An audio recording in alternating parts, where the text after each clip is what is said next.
kendaraan petugas dipepet, lalu kemudian diserang.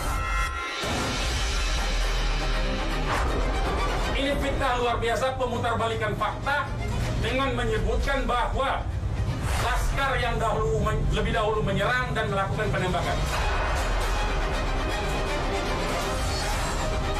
Kami akan menempuh jalur hukum secara absolut. Kami akan kejar siapapun yang terlibat dalam pembantian. Silang versi FPI Polisi, teman-teman, Mata Najwa secara eksklusif mendapatkan penuturan salah satu anggota FPI yang berada di dalam rombongan pengawalan FPI pada peristiwa penembakan 7 Desember lalu. Berikut ini kesaksiannya eksklusif di Mata Najwa. Jadi waktu itu ada jadwal Habibana pengajian keluarga di suatu tempat. Nah, kita memang ditugasi untuk mengawal keselamatan Habibana di jalan, dari jalan sampai ke lokasi. Kita memang sudah tugas kita. Tapi sebelumnya ada info dari temen yang sudah stay selama beberapa hari di situ, ada yang dicurigain tuh. Ada 3 mobil dicurigain yang standby di situ. Begitu kita keluar dari kompleks Sentul itu menuju ke suatu tempat untuk kajian, di situ ada mobil yang dicurigain itu dengan spontan menyalakan mobilnya. Itu ada satu mobil pertama di start langsung jalan, kita curiga. Gak lama estafet di depannya ada lagi mobil yang satunya lagi langsung respon menyalakan juga, langsung mau masuk ke barisan rombongan 5 besar. Dan itu mendekat ke Habibana. Merasa khawatir, saya langsung menghampiri itu mobil yang mencurigakan itu dan menjauhi dari mobil Habibana.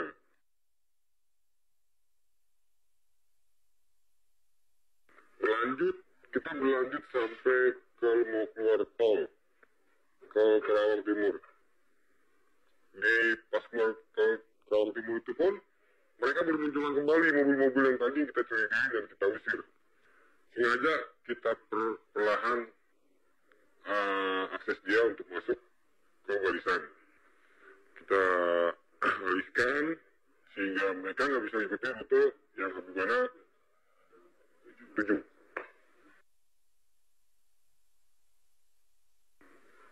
Dari situ kita mau putar-putar sehingga dia kepancing kita putar-putar di daerah Kerawang menuju ke pintu tol Kerawang Barat. Nah dari situ pun sempat kontak-kontakan juga, pada akhirnya ketemu di satu tempat yang gelap. 3 mobil itu menutup saya dan mau mepet ke pinggir trotoar. Di depan ada mobil korban, Chevrolet. Mobil almarhum, tim sweeper juga, yang 2 mobil itu. Lalu saya lewatin mobil korban, saya ambil zigzag ke kiri, di depan mobil korban ini ada truk mobil tingkat 3. Mobil truk pengangkut mobil baru. Kita masuk ke tol. Dari tol sempat nanya keadaan almarhum nih, tim yang Chevrolet itu korban. Dan ternyata ada suatu gaduhan di situ. Kita curiga. Sempat kita buntu pelan, karena semakin gak jelas nih kita tahunya, kita dari tol itu kita nggak bisa putar balik, jujur nggak bisa putar balik. Karena semakin gak jelas, terus hening teleponnya, ditelepon kembali nggak bisa. Semua yang ada itu kita coba teleponin, tetap nggak bisa. Sambil berjalan kita menuju ke rest area kilometer 57.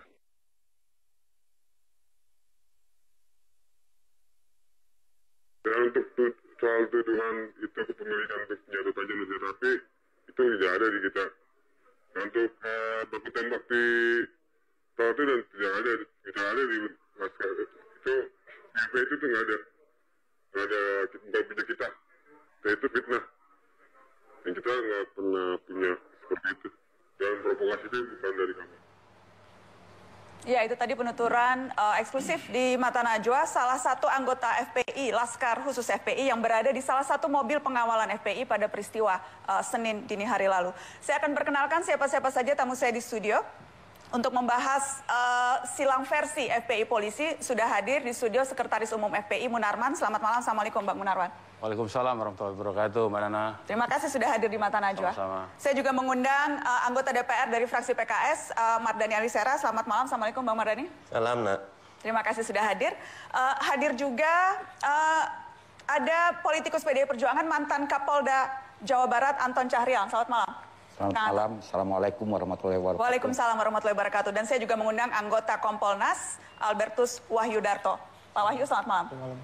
Baik, saya ingin ke Bang Munarman dulu. Tadi kita dengarkan penuturan dari salah seorang Laskar FPI. Jadi persisnya ada berapa banyak Laskar FPI yang malam itu bertugas untuk mengawal Habib Rizik? Ini bisa dibuka. Silakan Bang.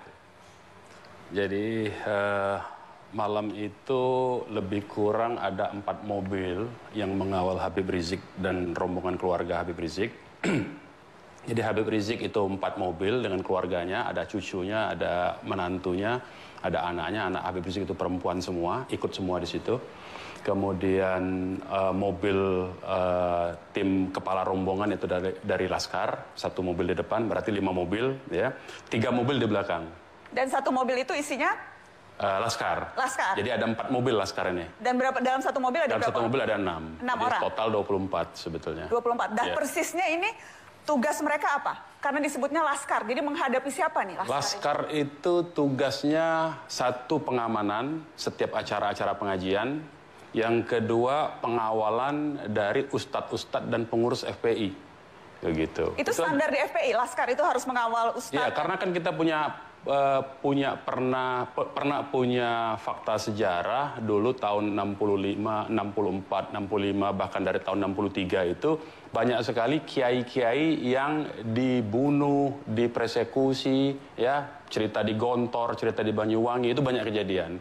Nah, belajar dari situ, nah, apalagi misalnya menjelang waktu itu ada peristiwa Banyuwangi, Ciamis, semua ustadz-ustadz pesantren. Bahkan tahun 2019 itu di Bandung ada yang ustadz dari Persis 1 meninggal, tidak tahu siapa pembunuhnya, dan orang gila. Nah, karena itu kita sejak awal FPI itu memang ada pengawalannya. Nah, pengawalan itu disebut Laskar. Dan mereka punya kemampuan khusus. Mereka kemudian juga, kalau Laskar itu kan kata lain tentara. Jadi bawa senjata nih memang Laskar FPI. Oh tidak, itu Laskar itu hanya penamaan saja ya untuk membedakan dengan anggota FPI yang biasa. Dan dengan yang biasa bedanya apa? Mereka memang dilatih khusus. Mereka berseragam saja. Jadi tidak mereka bawa alat senjata sama sekali? tidak pernah dan standar organisasi kita itu bahkan di kartu anggota FPI itu dilarang membawa senjata tajam, senjata api dan bahan peledak, itu dilarang. Tapi Anda yakin, apakah Anda bisa meyakinkan publik bahwa pada malam itu rombongan Laskar yang berseragam, yang memang dilatih, yang tadi Anda bilang, memang tugasnya melakukan pengawalan, itu sama sekali tidak membawa senjata apapun? Tidak sama sekali. Kita sudah cek keluarganya, kita sudah cek Laskar yang masih hidup, ya, dan kita juga cek tipikal Laskar kita, tidak pernah. Saya juga pernah dikawal Laskar. Saya lihat nggak pernah bawa apa-apa dia. Tapi kalau begitu barang bukti yang ditunjukkan polisi kita akan tunjukkan. Karena kan polisi dalam konferensi persnya menunjukkan ada serangkaian barang bukti tuh. Ada 2 pistol, ada peluru, ada pedang dan sebagainya. Kita akan tunjukkan. Ya silakan. Jadi kalau itu ya silakan. Jadi Bang ya itu ya. Jadi itu kita bisa lihat. Itu kan kita tidak tahu berasal dari mana. Kan belum di cross check. Kalau dalam proses hukum itu kan ada cross check. Cek silang kan. Nah kita cek situ, kita tanya Laskar, ente bawa itu nggak? Enggak katanya. Kemudian pistol itu pistol jenis mahal loh itu. Menurut ahli senjata itu minimal 20 juta itu harganya. Laskar kita nggak punya kemampuan membeli 20 juta itu. Itu pistol jenis mahal. Kemudian kita cek juga, itu pelurunya itu kan itu ada tuh. Nah itu kita lihat tuh pelurunya. Betul nggak peluru itu sama dengan untuk yang digunakan pistol jenis revolver seperti itu? Itu nanti akan ketahuan kalau itu dilakukan penyelidikan oleh pihak Komnas HAM. Kalau sepenuhnya penyelidikan itu dilakukan oleh pihak kepolisian, ya kita nggak punya akses untuk cross check. Itu saja soalnya sebetulnya. Bang Munarman, tapi yang jelas silang versi ini kan muncul salah satunya juga karena beredar voice note. Yang kemudian voice note itu disebutkan oleh polisi, bukti bahwa memang Laskar FPI sudah tahu nih polisi dan tetap menyerang. Jadi, kita dengarkan dulu cuplikan voice note-nya. Silakan. Kita putarkan. Iya. Monitor Wawodo dikaji. KJD sebelah kiri nih. Ane lagi pantau. Ya, ini ane ke depan dikit nih. Oke, ini KJD yang mobil kedua nih. Chevrolet maju. Di mana, Ti? Posisinya, Di, posisi. Ada Avanza hitam tubruk aja. Yang tadi, plat nomor yang tadi. KJD juga ngikutin Don yang tadi siang. Karena Avanza hitam yang tadi lu sebutin itu dia rolling malam ini. Yang KJD yang kita Uber, yang itu yang udah 3 hari yang dari Manggarai infonya. Udah tutup aja, kalau misalnya ketemu langsung tutup. Sus Madar nongkrong aja dulu, berhenti ente di tukang kopi, nongkrong di pinggir jalan aja. Dia ngikutin nggak? Lari, itu ada yang ketembak katanya. Mereka mau ketembakan. Ambon monitor Ambon. Bang Ambon, posisi Bang Ambon. Ya, itu voice note yang beredar yang kemudian disebut polisi adalah bukti bahwa memang Laskar FPI sudah tahu polisi dan tetap menyerang. Ini dia cuplikan konvensi pers Polda soal itu. Ada bukti tentang voice note bagaimana sedemikian rupa direncanakan untuk dipancing ke sana dan kemudian dipepet, semuanya terdatakan atau ternyatakan dengan jelas di dalam voice note itu. Mungkin rekan-rekan dari media sudah punya. Voice note itu bagaimana ceritanya sudah sangat diketahuinya oleh yang bersangkutan bahwa itu anggota kita dan kemudian tetap dilakukan upaya-upaya penyerangan oleh pihak mereka. Itu nyata dan itu tidak dikarang-karang dan itu terlihat, terdengar di dalam voice note tersebut. Faktanya kita diserang dan faktanya voice note-nya seperti itu. Sudah tahu itu adalah mobil Polri dan juga tidak melakukan apapun tetapi dilakukan proses penyerangan. Itu faktanya dan didapatkan senjata tajam dan senjata api yang tadi sudah dirilis oleh Pak Kapolda bersama Pangdam. Bang Munarman, apa yang Anda tangkap dari konteks percakapan tadi? Satu, itu hanya satu squel, tidak lengkap dan tidak utuh. Ya, jadi sebelum peristiwa yang disebutkan tadi di konferensi pers dan di cuplik tadi, itu ada peristiwa pendahuluannya, di mana ada mobil si penguntit ini melakukan manuver masuk ke tengah rombongan keluarga Habib Rizik, ya, melakukan katakanlah provokasi-provokasi, mobilnya memepet dan kemudian mobil tentu saja sebagai pengawal berusaha menjauhkan itu. Nah, percakapan itu dalam rangka menjauhkan mobil itu sebetulnya. Jadi jangan dikira itu serta-merta dia sudah tahu, tidak. Kalau memang itu katakanlah ya, kita ambil logikanya tadi polisi, katakanlah diumumkan oleh pihak Polda, sudah tahu. Ya kalau sudah tahu, Boyan nunjukin surat perintah itu loh. Kan gampang saja sebetulnya. Ini sekarang ini pertanyaannya yang perlu kita Tapi tadi ada kata-kata tubruk saja, tubruk. Itu Anda tidak lihat sebagai bentuk provokasi ketika tadi kita dengarkan sama-sama? Betul, tapi itu saya bilang tadi, itu sequel di tengah itu. Setelah ada kejadian manuver-manuver. Ya, jadi artinya kalau dia mau melakukan manuver lagi dan terjadi tabrakan, ya tabrak saja. Dan sejak awal, apakah memang Laskar FPI tidak tahu bahwa itu polisi? Jadi begini, sekarang ini gampang saja ya. Kalau memang dia polisi itu kan ada dua bagian yang tidak berseragam ini kan. Ada bagian intelkam, ada bagian serse. Kalau intelkam dia hanya full bucket istilahnya, pengumpulan bahan keterangan, ya kan? Nah, kalau pengumpulan bahan keterangan, apakah menyentuh fisik? Tidak, setahu saya. Karena saya sering berhubungan dengan orang-orang intelkam. Kalau reserse itu tugasnya penegakan hukum. Penegakan hukum itu kalau ketemu sama yang ditarget adalah mengeluarkan surat perintah. Saya diperintah, ini surat tugas saya, ya. Anda dipanggil atau Anda ditangkap, jelas. Tapi ini apa? Tugasnya itu apa? Tugas pokoknya yang menguntit ini. Disebutkan di dalam konferensi pers di awal. Ya, bahwa dikuntit karena ingin diketahui informasi ada pengerahan massa untuk pemeriksaan besok. Habib Rizik bukan sedang menuju ke Jakarta, menuju keluar Jakarta. Dan urusan hukumnya itu sudah dihandle sama tim pengacara. Saya ketua tim pengacaranya. Kita besok itu sudah berencana untuk datang ke Polda Metro Jaya. Habib Rizik masih memerlukan istirahat. Kita mau memberikan surat. Jadi sampai kemudian kejar-kejaran, upaya menguntit dan sebagainya, itu Laskar FPI sama sekali tidak tahu dan tidak curiga sedikit pun ini polisi? Ya bagaimana di jalan tol. Ini sudah pernah kejadian terhadap seorang yang pernah kita ketahui bersama, yaitu bernama Herman. Ya, orang dipepet, bagaimana kita meyakinkan? Kalau logika begini, kalau kita duga dia polisi, kita berhenti, tahu-tahu dirampok, siapa yang tanggung jawab? Karena ada anak kecil, ada perempuan di situ. Kalau kita duga dia rampok, kita lakukan perlawanan, terbukti seperti sekarang, kita berusaha lari dari rampok, dari orang yang tidak jelas, ternyata dituduh, kita tahu. Nah ini persoalan ini kan tidak dihitung, seolah-olah sudah disiapkan, tidak ada. Jadi semuanya itu, Laskar hanya bertugas menjaga orientasi dan prioritas utama dari Laskar FPI itu adalah menyelamatkan Ustadz, menyelamatkan pimpinan FPI, menyelamatkan guru-guru yang ada di FPI. Itu standar kerjanya. Oke, ini yang jelas ini memang keterangan yang kita dengarkan langsung dari Sekretaris Umum FPI. Setelah ini kita akan putarkan dan gambarkan bagaimana rekonstruksi yang dilakukan oleh kepolisian. Dan kami juga masih ada satu yang eksklusif. Kita akan dengarkan rekaman percakapan detik-detik ketika Laskar FPI ditembak polisi. Setelah pariwara eksklusif di Mata Najwa.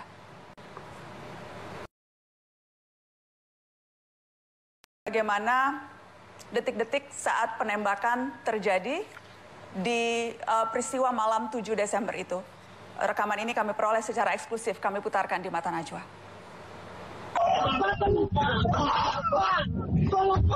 Kiri ya? Makan pabrik.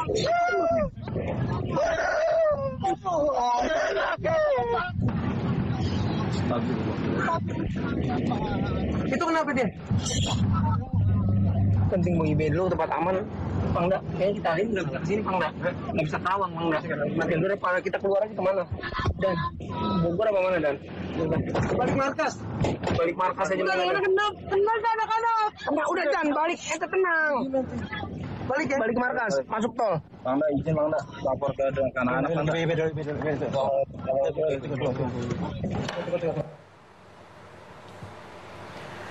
Bang Munarman, ini masih rangkaian peristiwa yang sama. Anda mengenali suara-suara di telepon percakapan itu? Iya, ini menurut keterangan yang Laskar kita, yang pengawal malam itu yang masih hidup, ya, yang berhasil lolos tadi di mobil Avanza itu, ini menurut keterangannya adalah suara dari salah satu Laskar yang di mobil Chevrolet. Nah, kita tidak tahu persis karena ini perlu justru itu kita perlu tim penyelidikan ya. Kita tidak tahu persis apakah itu dalam kondisi yang jeritan awal tadi ya, teriakan awal tadi itu apakah itu kondisi sedang disiksa ya, yang kesakitan tadi. Nah, itu yang kita perlu telusuri. Tapi kita pastikan itu suara betul dari para pengawal yang malam itu hadir di lokasi kejadian gitu. Dan setelah suara itu apakah masih ada lanjutan cerita? Karena yang Mata Najwa peroleh hanya sebagian ini. Apakah terputus? Itu terakhir. Jadi ini percakapan itu terakhir. Percakapan terakhir jadi itu bukan voice note, tapi itu adalah rekaman semacam conference, telepon conference begitu ya, antara mobil kepala rombongan yang sudah tiba di lokasi tujuan sama mobil yang Chevrolet yang korban 6 ya, dengan mobil yang di KM 57 itu. Lebih kurang begitu tuh ininya, gambarannya di rekaman terakhir itu. Oke, sekali lagi saya tekankan ini adalah kronologis. Malam ini Mata Najwa silang versi, ini adalah kronologis dan versi dari FPI. Sekarang saya akan tunjukkan kepada Anda rekonstruksi yang dilakukan oleh polisi. Ini versi polisi.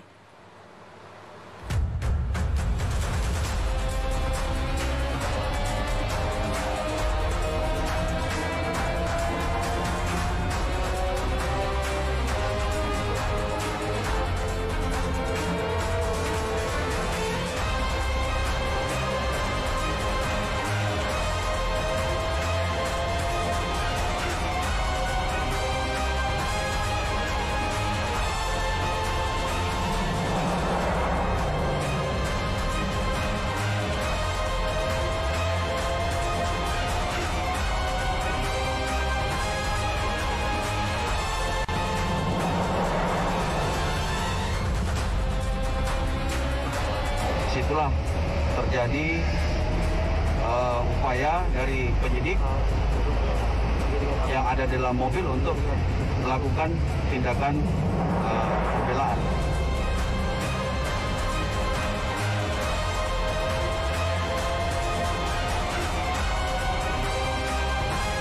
Memang benar terjadi penyerangan yang aktif menyerang dari kelompok itu dari awal. Ya, yang tadi terakhir Anda lihat adalah Ketua Harian Kompolnas, Benny Mamoto, yang hadir dalam rekonstruksi dan kemudian memang memberikan pernyataan. Tadi kita dengar sama-sama, memang benar terjadi penyerangan. Yang aktif menyerang dari awal adalah kelompok FPI. Ada perwakilan Kompolnas juga di sini, ada Pak Wahyu. Pak Wahyu, jadi apakah memang Kompolnas yang hadir malam itu di rekonstruksi polisi memang melihat ini cerminan fakta yang terjadi, apa yang disampaikan polisi? Jadi gini Mbak Nana, Kompolnas diundang untuk mengikuti rekonstruksi. Dalam undangan yang ada itu selain Kompolnas ternyata ada pihak lain yaitu Komnas HAM dan yang lainnya ada Kontras ya. Lalu kita rembukan siang itu kita sepakat yang kita kirim Pak Benny Mamoto. Mengapa Pak Benny? Karena beliau punya background reserse. Kalau yang lainnya nggak berkon. Sehingga kita harapkan sebagai orang yang punya pengalaman lama di reserse, Pak Benny mampu mengamati setiap tahapan demi tahapan. Oke, dan tadi kesimpulannya Pak Benny mengatakan bahwa memang yang dilakukan polisi proporsional, kemudian faktanya seperti itu berdasarkan dari rangkaian-rangkaian ketika dilakukan interogasi, dilakukan pemeriksaan. Itu datanya.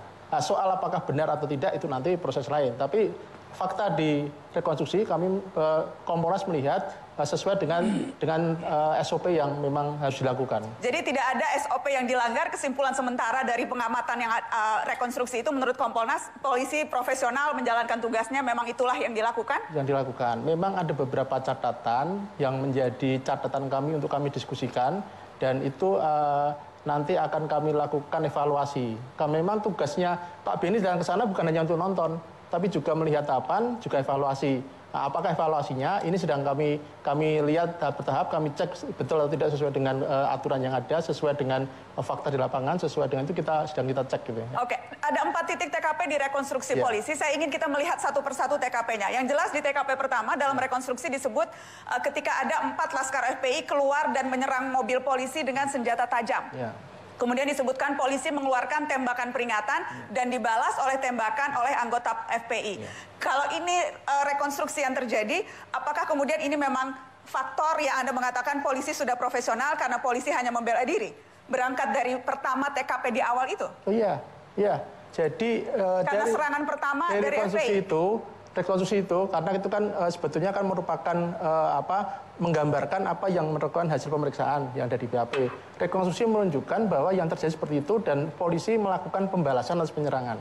Ya, kita lihat dalam konteks itu, dan Kompolnas tidak pada kewenangan untuk lihat benar atau tidak, tapi melihat bahwa prosesnya seperti itu. Ya. Oke, yang jelas juga Kabareskrim sempat mengeluarkan pernyataan. Kita akan dengarkan apa pernyataan Kabareskrim soal rekonstruksi yang terjadi. Hasil penyidikan sementara, kami peroleh fakta bahwa ditemukan senjata api dan senjata tajam di TKP. Ditemukan penggunaan senjata api dengan didapatnya jelaga di tangan pelaku. Jadi ditemukan senjata api, senjata tajam di TKP, ada jelaga di tangan pelaku, kemudian juga yang tadi belum masuk adalah ada kerusakan mobil petugas. Saya ingin ke Pak Anton, Kang Anton, Anda mantan Kapolda, apa yang Anda tangkap dari rangkaian peristiwa yang direkonstruksi oleh polisi? Polisi melakukan satu tindakan tegas terukur adalah karena dirinya terancam. Apakah situasi terancam ini memang demikian?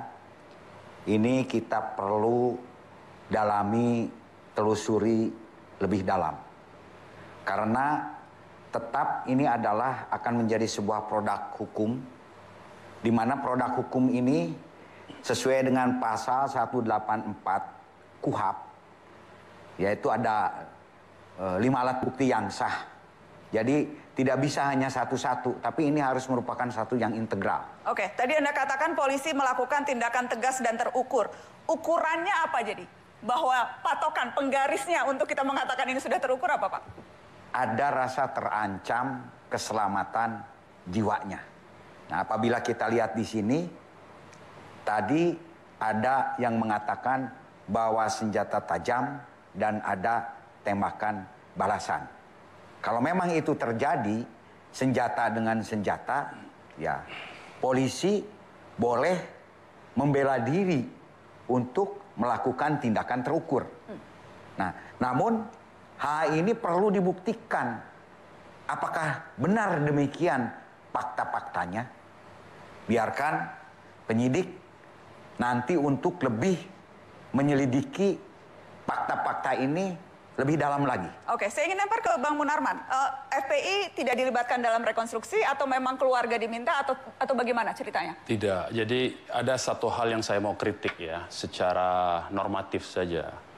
Jadi di dalam kitab Undang-Undang Hukum Acara Pidana tentang proses peristiwa pidana dan menemukan pelaku, ya, pasal 109 ayat 2 itu, ya, itu satu peristiwa pidana itu bisa dihentikan kalau dia tidak cukup atau bukan peristiwa pidana atau dinyatakan dia adalah dihentikan demi hukum. Nah, untuk dihentikan demi hukum ini ada 3 lagi syaratnya. Itu merujuk kepada pasal bab 8 di dalam KUHP. Kalau tadi KUHP, ini KUHP. Saya mau jelaskan ini supaya ngerti kita semua ya prosesnya itu. Ini yang saya mau kritik. Apa itu demi hukum? Dihentikan demi hukum. Satu, pidana denda yang sudah dibayar.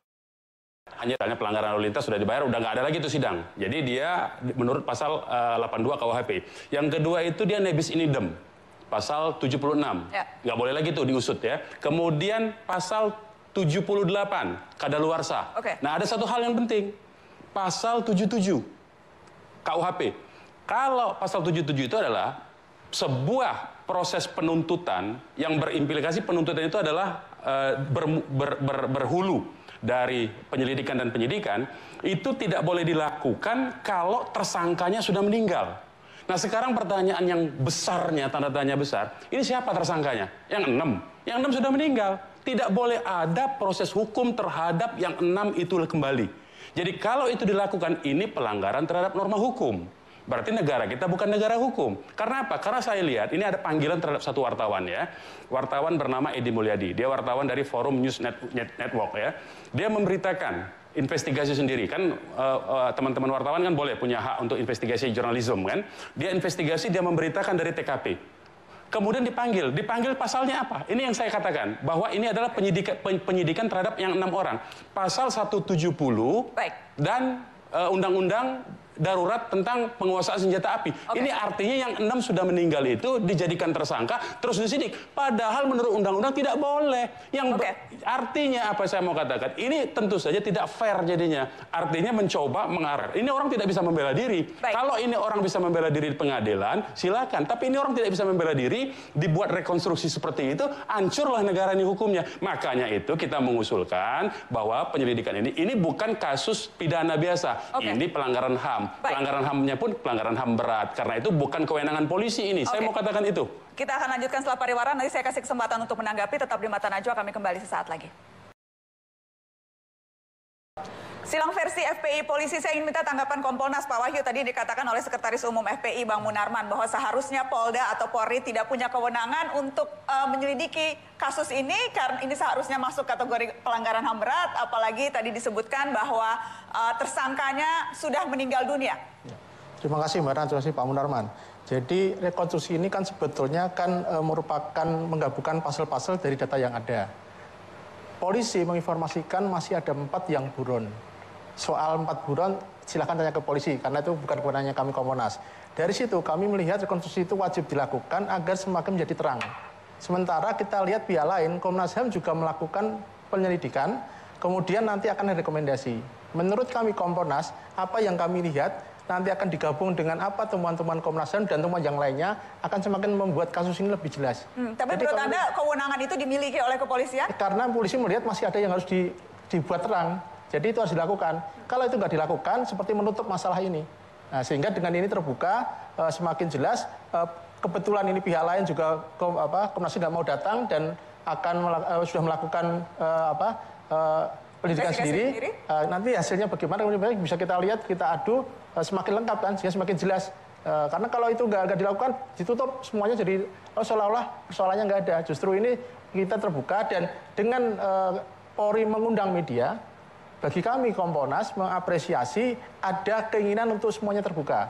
Tentu saja terbuka itu bukan berarti telanjang. Jadi ada sesuatu yang harus ada etikanya, ada normanya yang harus dipatuhi. Tetapi transparansi yang diharapkan dengan aturan yang ada, dengan kondisi yang ada itu bagi kami Kompolnas suatu kemajuan yang harus kita apresiasi. Karena kalau itu tertutup, dia bisa lebih semain mata, tapi dengan terbuka semuanya kan kelihatan. Kejanggalan tadi Pak Munarman bilang ada yang janggal, justru itu menarik, karena yang janggal itu nanti akan diuji di pengadilan, kemudian pihak lain akan menilai sesuatu. Jadi menurut saya ini sesuatu yang bagus misalnya. Oke, yang salah satu yang juga diundang menghadiri rekonstruksi tetapi kemudian tidak datang adalah Kontras. Saya sudah terhubung dengan koordinator Komisi untuk Orang Hilang dan Korban Tindak Kekerasan Kontras, ada Fathia Maulidiani. Selamat malam Mbak Fathia.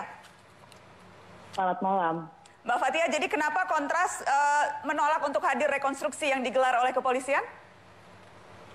Ya, pertama memang alasan kami untuk menolak adalah terkait soal independensi, dikarenakan dari beberapa rekam jejak yang sudah dialami oleh Kontras juga, di mana sebenarnya setiap undangan-undangan terkait soal rekonstruksi peristiwa, seperti di 2122 Mei, lalu juga ada di reformasi di korupsi dan lain sebagainya, itu tidak pernah membuahkan hasil yang memang sebenarnya menjadikan sebuah titik terang bagi masyarakat terkait soal situasi-situasi kekerasan yang dilakukan oleh pihak kepolisian begitu.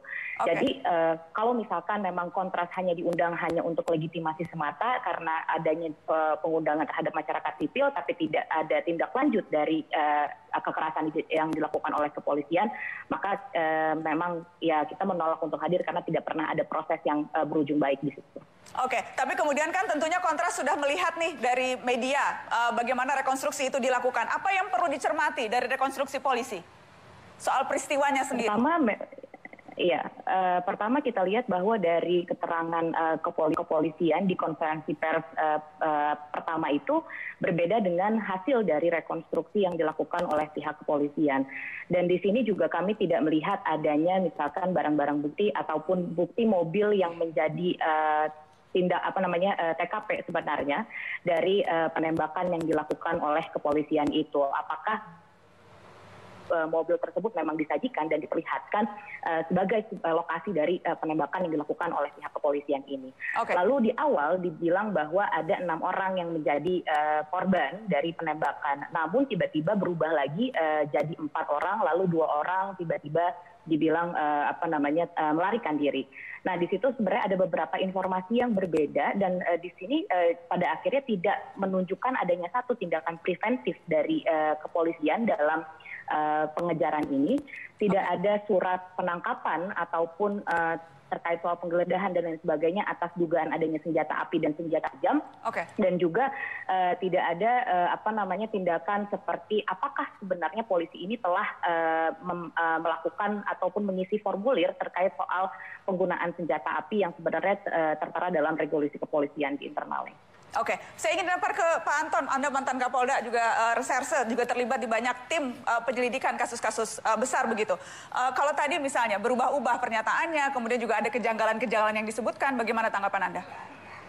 Tadi saya ingin menanggapi dulu masalah bahwa hal ini tidak bisa disidik karena pelaku sudah meninggal dunia.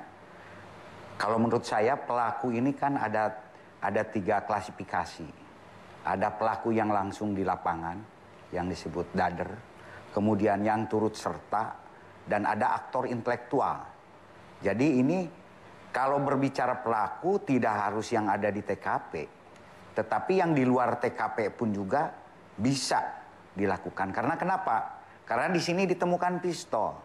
Tadi dikatakan bahwa pistol ini barang mahal. Dari mana sebetulnya asal-muasal pistol itu sendiri? Nah, ini mungkin yang menjadikan kenapa Polri tetap melakukan penyidikan. Ya, kalau masalah kejanggalan-kejanggalan di dalam rekonstruksi, ini kami belum melihat secara jelas karena saya ada di luar. Karena rekonstruksi ini pun juga bisa saja setiap saat berubah. Jadi kalau berubah-ubah itu karena ditemukan nopum-nopum baru yang mengharuskan berubah. Justru kalau tetap demikian kemudian ditemukan bukti-bukti baru, yaitu rekonstruksi tidak akan sesuai dengan kenyataan. Makanya nanti di sini pun juga kepada masyarakat kalau memang ditemukan sebuah kejanggalan, segera berikan informasi yang selengkap-lengkapnya berikut fakta-faktanya. Otomatis nanti rekonstruksi pun juga bisa berubah.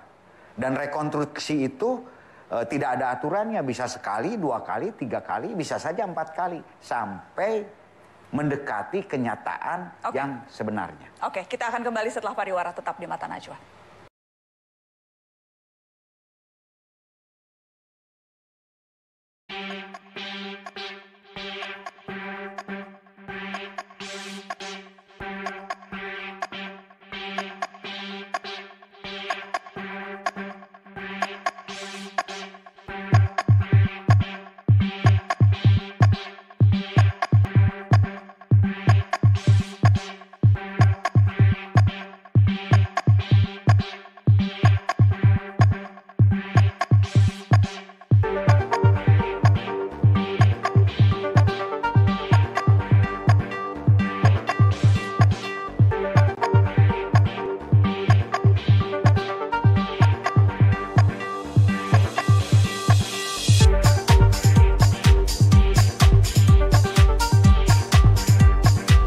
Kematian 6 anggota Laskar FPI memang masih menimbulkan teka-teki, terutama kalau kita bicara luka-luka yang terdapat pada jenazah korban penembakan.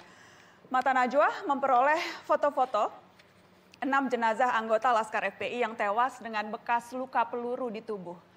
Foto-foto ini sengaja kami samarkan untuk menjaga agar tidak ada visual kekerasan di layar Anda. Tapi tim Mata Najwa sudah melihat, memeriksa, dan menemukan sejumlah fakta. Berikut fakta-faktanya.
Keluarga korban penembakan juga sudah memberikan kesaksian mengenai kondisi jenazah korban penembakan di Komisi 3 DPR RI. Berikut kita dengarkan cuplikannya. Ayah saya cerita sambil berderai air matanya sambil, oh ini benar-benar luka tembak tuh di dada ada 3. Di punggung itu luka robek seperti diseret, sampai dikafankan pun darahnya masih mengucur. Saya melihat sendiri pas dimandikan, menyaksikan itu kayak disiksa di punggung sini nih, kayak geseng Pak. Terus mohon maaf, kemaluannya itu bekas diinjak dan pipisnya bengkak biru dan tangannya sini terkelupas. Dan juga tembakannya itu dari jarak dekat 4 lubang sini Pak, nembus ke belakang semua Pak. Nauzubillah summa nauzubillah. Itu kesaksian di DPR dan di Mata Najwa juga tadi saya sudah perkenalkan hadir politikus dari PKS Bang Mardhani Alisera. Bang Mardhani, apa tanggapan Anda melihat rangkaian peristiwa yang terjadi sejak tanggal 7 Desember ini? Makasih Nak, bismillahirrahmanirrahim. Yang pertama ini kejadian luar biasa ya. Saya ikut Pilkada DKI, saya ikut Pileg dan Pilpres ya. Bahkan kemarin demo Undang-Undang Cipta Kerja tidak 1 orang pun yang meninggal.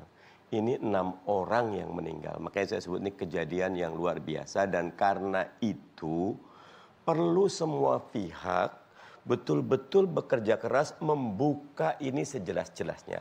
Bukan cuma kita ingin mengetahui siapa yang salah, tapi yang utama di mana letak kesalahan.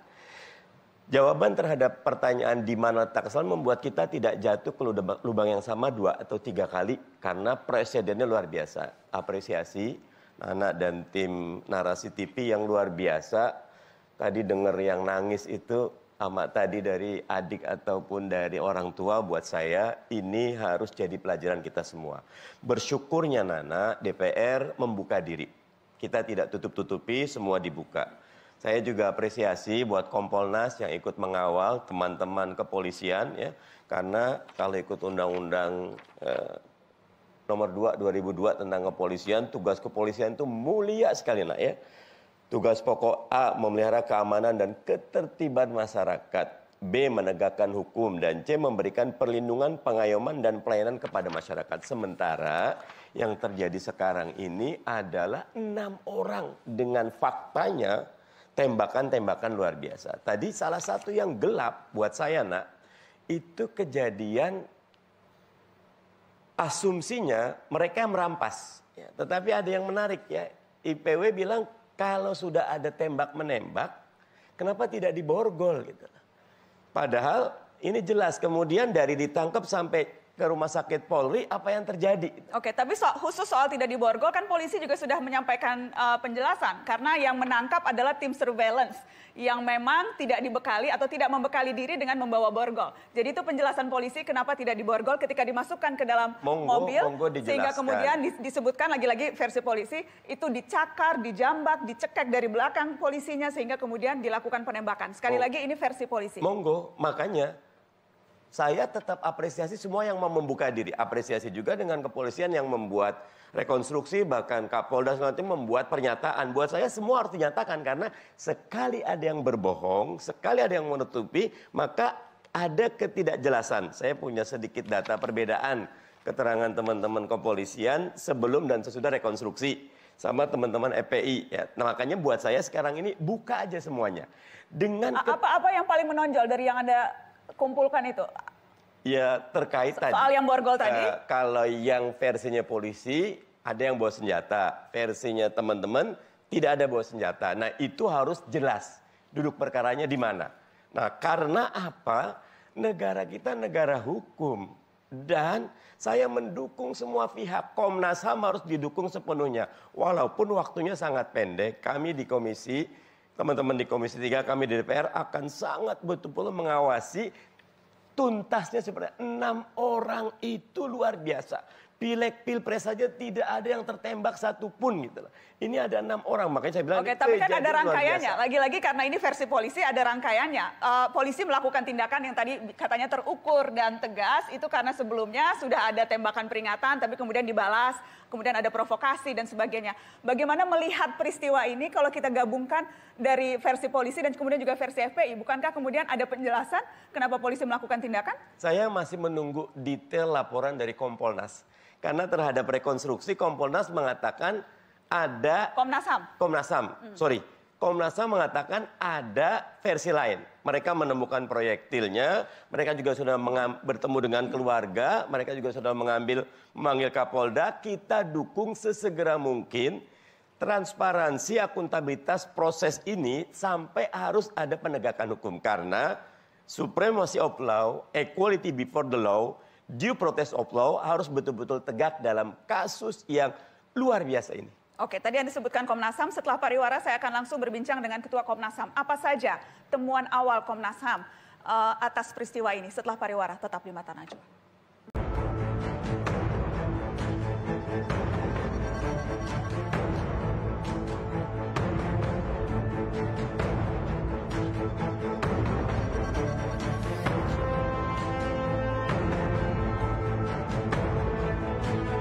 Kami akan memberikan fakta yang berbasis scientific crime investigation.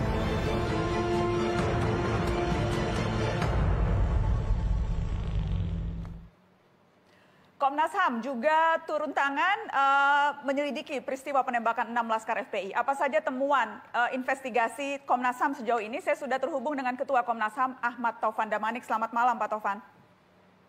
Selamat malam, Assalamualaikum. Waalaikumsalam warahmatullahi wabarakatuh. Pak Taufan, yang jelas ada beda klaim nih, ada beda versi. Versinya polisi seperti ini, versi FPI seperti ini. Apa yang dilakukan Komnas HAM dalam investigasinya? Ya, kami tentu saja mengumpulkan informasi, kemudian bukti-bukti dari kedua belah pihak ya. FPI pada kesempatan pertama, malam harinya kami sudah kirim tim bertemu dengan Ustadz Sobri Lubis dengan Bung Munarman dan juga ada beberapa keluarga di situ ya. Kemudian setelah itu tim kami turun ke lapangan, ada 3 hari lebih ya di lapangan untuk mencari bukti-bukti yang lain ya. Ya kita menemukan juga selongsong peluru dari berbagai jenis dan yang lain-lain juga ada sisa-sisa dari kendaraan yang kelihatannya memang ada saling bertuburukan ya. Itu kita temukan juga. Kemudian kita memanggil Kapolda, Dirut Jasa Marga, kemudian Bareskrim, Forensik kita panggil semua. Dan dengan Kapolda beliau menjelaskan ya versi polisi ya. Dan kemudian kita sepakati waktu itu nanti akan didalami satu persatu oleh Komnas HAM, misalnya soal hasil otopsinya seperti apa, termasuk akses kami untuk memeriksa juga petugas itu kan. Kita kan perlu tanya itu pada petugas kan. Karena ada hal-hal yang sebetulnya ini krusial gitu. Ada 4 orang misalnya dikatakan dalam penjelasan rekonstruksi itu kan, itu pada tahap awalnya kan mereka masih hidup. Ya. Tapi kemudian dikatakan misalnya melakukan perlawanan kan. Kita kan perlu tanya petugas ini, kenapa dia tidak borgol misalnya. Kenapa jumlah 4 orang dalam mobil itu sementara polisi katanya 3 orang. Apa itu lazim? Itu kita akan tanya semua apa sebetulnya yang terjadi ya. Bukan berarti kita harus tidak percaya dulu, bukan. Tapi kita ingin menguji apapun keterangan yang diberikan. Termasuk yang dari EPI. EPI misalnya mengatakan bahwa Laskarnya tidak bersenjata. Kita akan uji apa benar seperti itu misalnya. Karena itu penting juga untuk menjawab persoalan ini kan gitu. Karena dari pihak yang satu lagi mengatakan ini terjadi akibat ada perlawanan dalam bentuk tembakan kan gitu. Sekarang kita uji apakah benar Laskar ini bersenjata atau tidak. Kan itu kan nanti kita harus tanya kepada para pihak itu dengan bukti-bukti lain yang kami kumpulkan. Nah, ada beberapa hal yang juga selain tadi soal senjata itu, misalnya juga ada pertanyaan harus dijawab. Pihak satu kan mengatakan mereka yang dipepet gitu. Satu lagi mengatakan mereka yang dipepet. Sesungguhnya yang mana itu? Keterangan dari saksi-saksi lapangan memang belum sepenuhnya bisa menggambarkan mana yang sebetulnya terjadi ya. Termasuk jadi juga soal tadi saya katakan kenapa tidak diborgol dan lain-lain itu. Oke. Jadi ada banyak pasal-pasal yang masih kami kumpulkan, tetapi tentu saja itu butuh waktu dan ketelitian ya. Hari ini juga tim kami masih kembali lagi ke lapangan karena ada beberapa hal yang kami minta untuk dilengkapi lagi ya. Oke, Pak Taufan. Ya. Saya simpulkan jadi pertama yang akan Anda perjelas adalah satu dugaan kepemilikan senjata api FPI, begitu ya. Kemudian juga tahapan penggunaan kekuatan tahapan penggunaan kekuatan polisi, begitu ya Pak. Yang kedua, yang ketiga kemudian dugaan penyalahgunaan senjata oleh polisi. Kemudian tadi Anda juga bilang, jadi penting juga membedakan mana baku tembak, mana yang tembakan, begitu ya? Itu hal-hal misalnya yang sedang ditelusuri oleh Komnas HAM. Apalagi ada keterangan-keterangan dari saksi-saksi di lapangan, memang yang satu dengan lainnya kadang-kadang tidak berkesesuaian juga ada. Misalnya satu saksi kami tanya, kamu dengar berapa kali tembakan? Dia bilang hanya 1 kali, tapi yang saksi lain mengatakan 2 kali, kan harus ada cross check ya. Apakah kesaksian mana yang benar misalnya? Nah, dari mana dia mendengar suara tembakan itu? Apakah dari satu arah yang sama atau dari 2 arah? Karena mereka melihat memang ada kendaraan yang saling berhadapan di situ. Itu perlu untuk menjawab sesungguhnya apa yang terjadi pada malam itu. Karena nanti akan terkait dengan apakah tindakan penembakan terhadap Laskar FPI ini itu dia dianggap justified secara hukum atau enggak, kan gitu. Kalau enggak, dia berarti kan masuk kategori unlawful killing gitu. Dan itu tentu saja kita anggap sebagai satu pelanggaran hukum atau pelanggaran hak asasi manusia. Nah, tapi kita tentu jangan cepat-cepat mengambil kesimpulan sebelum kita mendapatkan bukti-bukti yang lebih komprehensif ya. Karena terus terang ini masalahnya tidak hanya sekedar terbunuhnya 6 orang Laskar FPI, tetapi kalau kita cermati, ini nuansa politiknya juga sudah semakin besar. Masyarakat kita semakin terbelah gitu. Komnas itu terasa kali. Ya, kita mendapat serangan hoax dari kiri kanan dan macam-macam itu. Jadi kita harus cermat menurut saya. Saya berkali-kali dalam pertemuan dengan pers saya katakan, lebih baik kita bersabar menunggu untuk mendapatkan satu jawaban yang sebenar-benarnya daripada kita kemudian memaksakan diri, apalagi di tengah-tengah tadi ada kerendahan nuansa politik menurut saya yang itu akan membahayakan kita untuk mengambil suatu kesimpulan yang betul-betul genuine berdasarkan fakta-fakta yang sejujurnya, yang sebenarnya. Saya kira begitu. Jadi jangan kan sekarang masyarakat udah masing-masing itu. Bahkan bayangkan itu beredar video-video ya YouTube yang menggabungkan pernyataan saya untuk peristiwa Mei ketika kerusuhan Mei yang lalu, atau digabungkan dengan hasil investigasi kami atas Pendeta Yeremia di Intan Jaya. Itu nggak ada hubungannya dengan ini gitu. Nah, di Pendeta Yeremia kan kami katakan dengan itu. Saudara Anam sebagai komisioner yang memimpin waktu itu bilang kami jelas menemukan bukti-bukti. Itu pernyataan untuk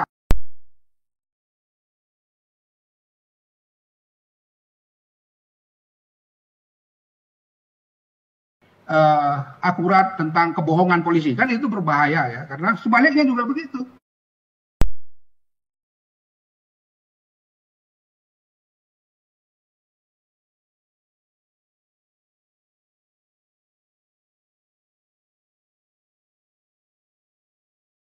Nanti kalau ada kesimpulannya, kesimpulan yang benar-benar bisa menyelesaikan masalah, bukan menambah keriuhan politik di tingkat nasional, dan yang kemudian menimbulkan semakin banyak problem lagi itu. Ya. Saya sebagai ketua selalu ingatkan kepada anggota saya untuk juga bisa menahan diri, tidak membuat pernyataan-pernyataan yang nanti mengesankan sudah ada kesimpulan. Padahal belum. Tadi ini soal, karena begini, ada 4 orang dalam mobil itu, ada 3 polisi. 4 orang ini kemudian mati. Siapa saksinya? Kan yang ada sama polisi itu saksinya. Jadi untuk menemukan ada saksi lain yang atau bukti lain yang bisa membuktikan sebenarnya yang terjadi apa, nah itu kan tidak mudah itu gitu. Ya. Jadi kalau kita sudah membangun satu kesimpulan sendiri berdasarkan rekayasa, dugaan dan macam-macam, itu tidak menyelesaikan problem kita. Problem kita serius dalam soal ini. Sebetulnya tidak hanya soal terbunuhnya 6 orang ini, tapi kan juga kasusnya Habib Rizik sendiri dan macam-macam itu juga sebetulnya menjadi nuansa politik yang sekali lagi kalau kita tidak cermat, ini sebetulnya akan membahayakan bagi bangsa kita. Baik, Pak Ahmad Taufan Damanik, terima kasih sudah bergabung di Mata Najwa malam ini. Selamat bertugas untuk Anda dan teman-teman. Semoga keep strong ya Pak, tetap kuat walaupun dihantam hoax kanan kiri. Terima kasih. Baik, kita akan lanjutkan setelah pariwara. Masih ada yang juga akan kami bahas lebih jauh. Terutama kalau kita bicara soal kejanggalan-kejanggalan yang tadi sudah disebutkan oleh Ketua Komnas HAM. Setelah pariwara, tetap di sini.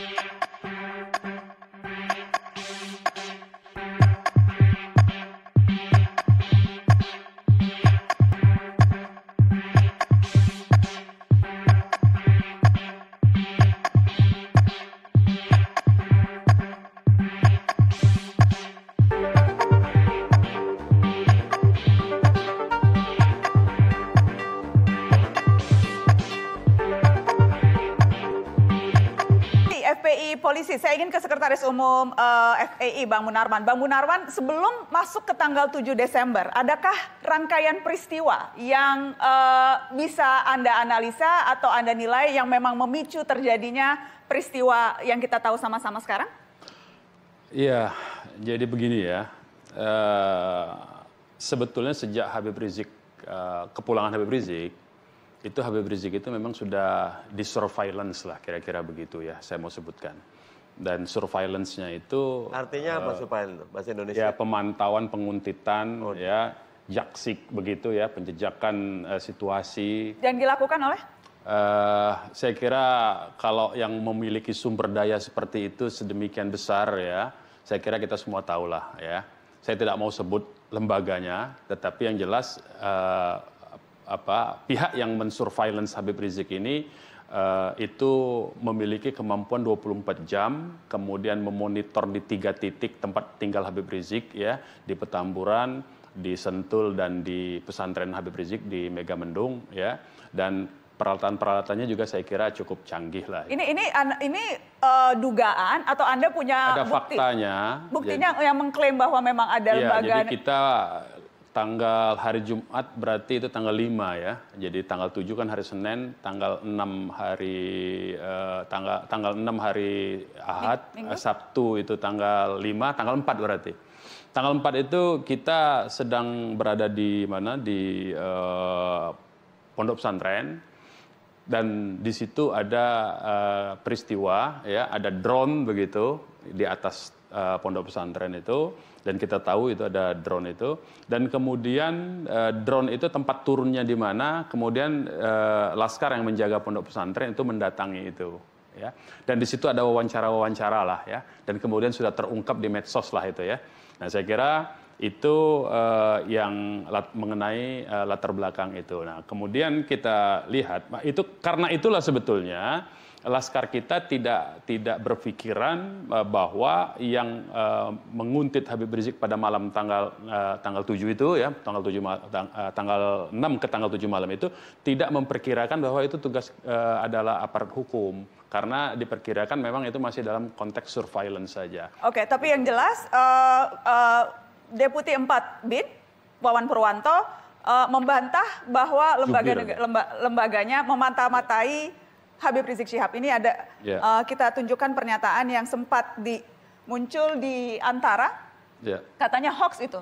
Jadi yang beredar di medsos bahwa kemudian katanya ada yang berhasil diajak bicara atau oleh Laskar FPI, beberapa anggota saja. Intel itu katanya hoax. Silakan saja. Memang kan salah satu fungsi fungsi intelijen itu adalah mereject kan. Jadi kan sebagaimana dikatakan oleh mantan Wakabin, ya. Kalau surveillance itu kan dia justru harus tidak boleh ketahuan begitu. Nah, itu kuncinya sebetulnya, ya. Nah, kalau ada ketahuan kemudian ada implikasi dengan hilangnya nyawa 6 orang, itu berarti ada misi lain atau ada kesalahan prosedur di lapangan. Nah, jadi itu menurut saya itulah yang perlu diselidiki oleh Komnas HAM ini sebetulnya. Dan secara gampangnya kalau dari sisi fakta lapangan kita bersyukur saja, ya.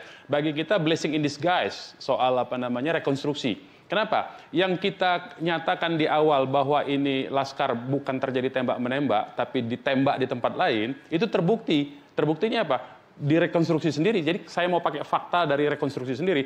Ternyata masih ada 4 orang yang nyawanya masih ada, ditangkap, dimasukkan ke mobil. Setelah itu putus hubungan, kita tidak tahu, beritanya tiba-tiba 6 meninggal. Nah, katakanlah di dalam mobil sekarang, kita analisa. Di dalam mobil, 3 duduk di bangku belakang, 1 duduk di bangku tengah, dengan diapit 2 petugas. 1 petugas katakanlah membawa kendaraan, satunya di bangku samping sopir. Berarti 4 sama 4 ini kan.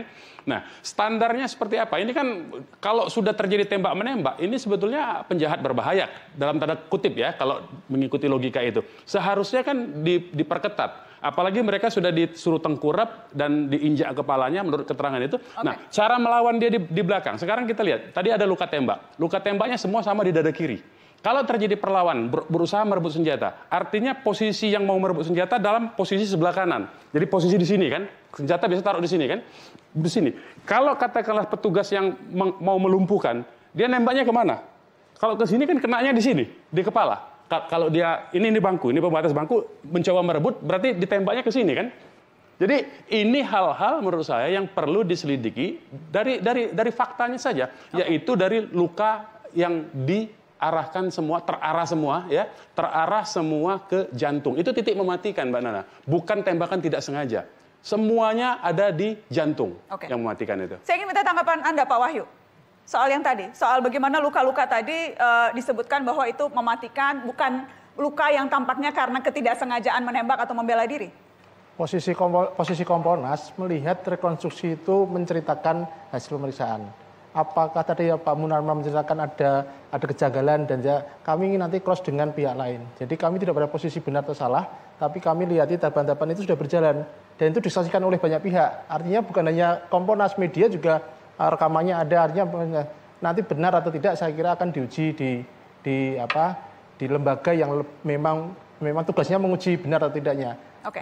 Pak Anton, saya ingin minta tanggapan Anda. Kalau kita melihat dari rekam jejak FPI, Bang Munarman harus kita akui rekam jejak FPI itu bukan tidak bersih-bersih amat dari unsur kekerasan. Ada beberapa peristiwa di mana FPI menjadi pelaku kekerasan. Dan sudah dipertanggungjawabkan. Pelaku kekerasan. Karena sudah dipertanggungjawabkan, itu poin pentingnya. Tapi itu rekam jejaknya ada dan kemudian tapi sudah dipertanggungjawabkan secara hukum ya. Karenanya saya ingin tanya ke Pak Anton, apakah misalnya sepak terjang FPI ini, apakah itu juga menurut Anda mempengaruhi bagaimana sikap aparat dalam mengambil tindakan?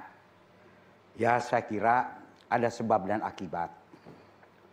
Karena memang ada rekam jejak juga, rekan-rekan dari FPI ini melakukan ya aksi-aksi kekerasan dan intoleran.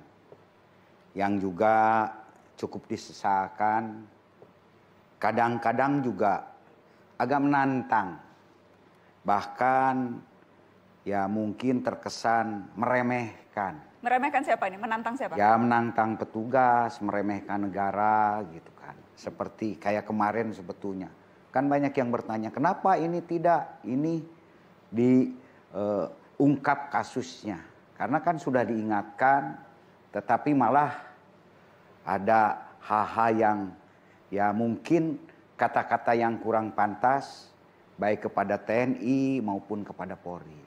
Justru dari kejadian ini kita nanti jangan lagi ada silang versi, tapi harus saling menghormati, ya saling menghargai.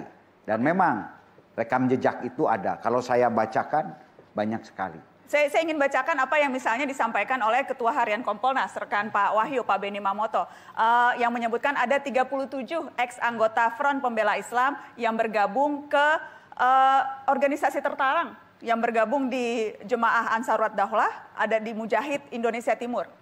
Saya kutip juga yang mengatakan bahwa ada yang berakses senjata ke Filipina Selatan, Aceh, ada anggota FPI yang melakukan pengeboman Polresta Cirebon, ada yang menyembunyikan Nurdin M. Top, ada yang merakit bom.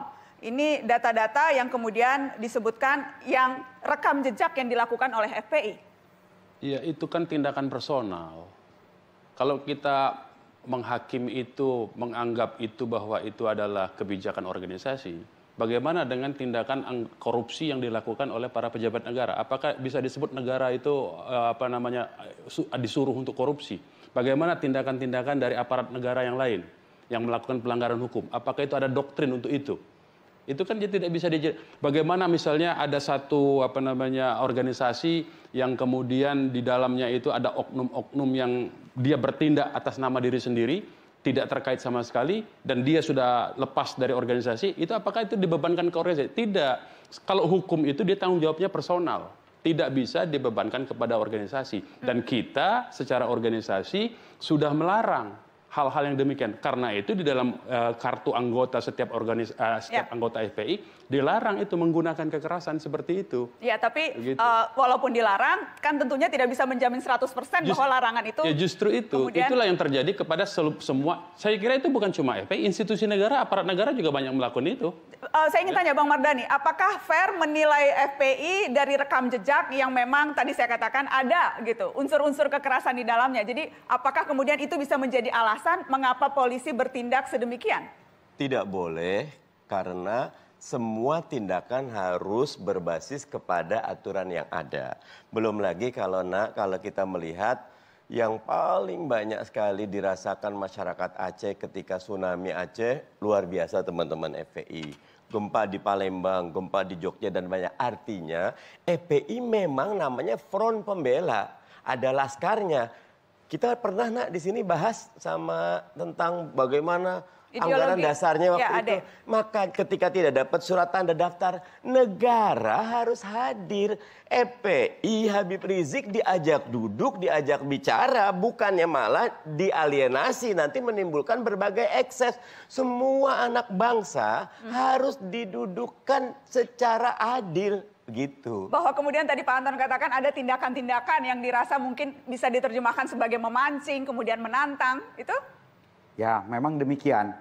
Ya, bisa kita lihat di YouTube. Nah, itu kan setiap orang juga kan punya harga diri. Negara juga punya harga diri, punya wibawa. Ketika ditantang, nah ini kan akan menimbulkan satu ya friksi. Lu jual, gua beli, bukan gua beli lagi, gua borong katanya. Nah ini kan bahaya. Nah ini jangan saling menantang. Karena jangan jadi jagoan, kalau lu jadi jagoan, gua yang paling jago, kan begitu. Nah akhirnya dari sini mungkin muncul, walaupun memang tidak boleh, tetap harus perbuatan itu ada, gitu kan.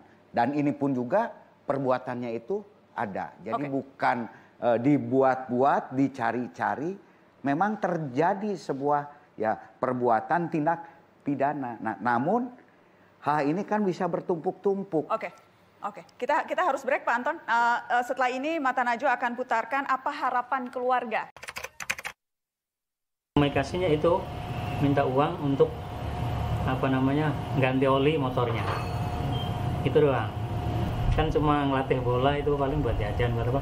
Semuanya kebutuhan dia itu masih minta sama orang tua. Jajan, beli permen, beli es pun minta sama orang tua. Paling 10.000 kasih. Alhamdulillah itu dia sehari aja cukup. Kalau yang saya harapkan sama pemerintah, mudah-mudahan bisa mengusut tuntas dan minta keadilan yang seadil-adilnya.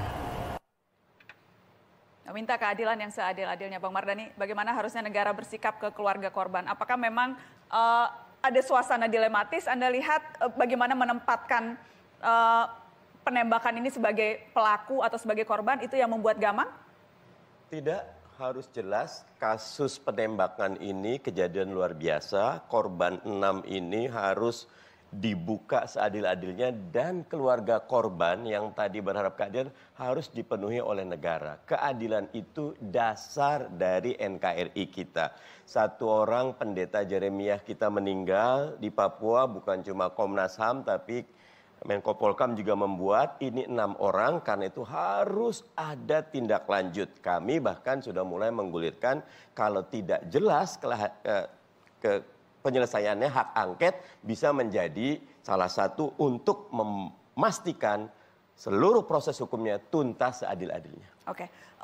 Saya ingin ke Kompolnas Pak Wahyu. Yang jelas kan publik terbelah nih, seperti tadi Ketua Komnas HAM menceritakan. Dan memang tampak ada distrust terhadap institusi kepolisian. Ada rasa tidak percaya. Apa yang seharusnya dilakukan kepolisian untuk menjawab rasa-rasa curiga publik ini? Jadi langkah kepolisian ketika berani membuka diri itu sebetulnya langkah untuk menimbulkan rasa percaya masyarakat. Nah, kemudian karena ini era media, saya kira masyarakat juga kemudian jangan memprovokasi. Karena kemudian kalau yang terjadi saling memprovokasi, maka apa yang kita lakukan ingin terbuka ini jadi hilang. Nah, menurut saya juga yang penting harus dicatatkan di sini, publik juga harus menghormati. Ini kan selain Polri, ada Komnas HAM, ada ini DPR juga akan melakukan langkah-langkah. Saya kira kita hormati semua. Ketika kita semuanya mau menghormati dan tidak kemudian kita membuat gaduh sendiri, persoalannya akan lebih sederhana dan tidak terbelah itu. Saya setuju dengan Pak Mardhani, NKRI itu nomor 1. Ketika kita bicara NKRI, maka kita jangan bicara perbedaan itu menjadi masalah. Bagaimana perbedaan itu menyatukan kita. Itu menurut saya. Ya. Dan Pak Anton, ada yang mau sampaikan sesuatu singkat saja? Baik, masalah ini Polri mungkin seandainya di kita pun juga di Polri ada kekeliruan, ada salah prosedur. Sebaiknya, walaupun saya lihat sudah, Polri segera membentuk tim internal dari Propam, dan ini segera diumumkan. Kenapa? Karena distrust ini berbahaya. Nanti akan bergulir jadi bola salju, dan ini akan memecah belah bangsa, demi negara. Karena akan banyak penumpang gelap yang ikut di dalam masalah ini. Dan ini pun juga perlu wadah. Perlu wadah sehingga nanti tidak semua celometan kemana-mana. Wadah apa nanti kita pikirkan bersama. Sehingga hal ini ada satu kepastian hukum yang jelas. Saya ingin ke Bang Munarban dan nanti saya ingin penutupnya dari Mbak Fathia. Silakan singkat Bang Munarban. Ya, saya kira ini kita harus menghentikan spiral kekerasan ini ya. Spiral kekerasan itu adalah bermula dari ketidakadilan dan kemudian ketidakadilan itu coba untuk diperjuangkan, untuk dihentikan, tetapi kemudian mendapat respon kekerasan struktural. Nah, begitupun terhadap yang 6 ini. Yang 6 ini kan sebetulnya korban, kemudian mendapatkan kekerasan fisik dengan terbunuhnya mereka, kemudian setelah mereka terbunuh mereka tidak bisa membela diri. Mereka juga korban kekerasan verbal, dituduh macam-macam sebagai pelaku macam-macam, kemudian mendapatkan juga kekerasan struktural, yaitu justru dijustifikasi bahwa tindakan terhadap mereka itu dibenarkan untuk dibunuh. Nah, ini lingkaran kekerasan, spiral kekerasan seperti ini tidak boleh lagi terjadi di negara ini. Sebab kalau ini terus terjadi, negara ini akan lama-lama jadi hancur sendiri karena ketidakadilan itu. Saya kira keadilan kunci utamanya untuk ditegakkan. Mbak Fathia, penutup dari Anda kontras, apa yang seharusnya bisa jadi pegangan kita? Karena kan tindakan-tindakan ini juga sebetulnya sudah kerap terjadi di masa-masa yang silam, Mbak Fathia. Baik, ya. Jadi ada beberapa poin sebenarnya yang ingin... Boleh saya minta 1 poin saja, Mbak? Saya korting 1 poin. Mohon maaf waktunya. Singkat saja, iya. Pertama, Propam juga harus melakukan audit terkait soal penggunaan senjata tersebut. Jadi ada formulir, dan apakah formulir tersebut telah diisi oleh pihak kepolisian yang melakukan operasi. Yang kedua, juga Komnas HAM harus diberikan akses secara penuh oleh polisi apabila memang harus ada dibentuknya tim independen, maka Komnas HAM yang harus melakukan investigasi terkait soal penembakan sewenang-wenang ini. Dan yang terakhir, Komisi 3 harus melakukan pengawasan secara penuh atas proses pelaporan, dan juga harus ada perlindungan terhadap korban dan terhadap keluarga korban, dan juga perlindungan terhadap terduga pelaku agar tidak ada terjadi intervensi dari institusi kepolisian. Itu saja, Mbak Nana. Terima kasih Mbak Fathia, dan terima kasih tamu-tamu saya yang sudah hadir malam ini di Mata Najwa. Terima kasih paling besar kepada Anda teman-teman yang sudah menyaksikan Mata Najwa malam ini. Selamat malam, sehat terus semua. Assalamualaikum. Salam.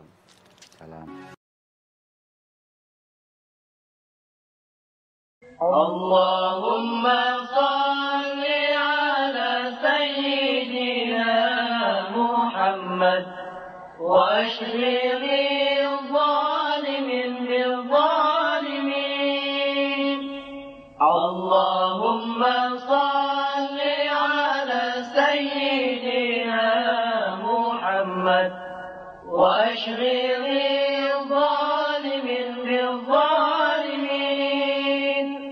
وأخرجنا من بينهم سالمين وعلى آله وصحبه أجمعين اللهم صل على سيدنا محمد واشغل الظالم بالظالمين اللهم صل على سيدنا محمد واشغل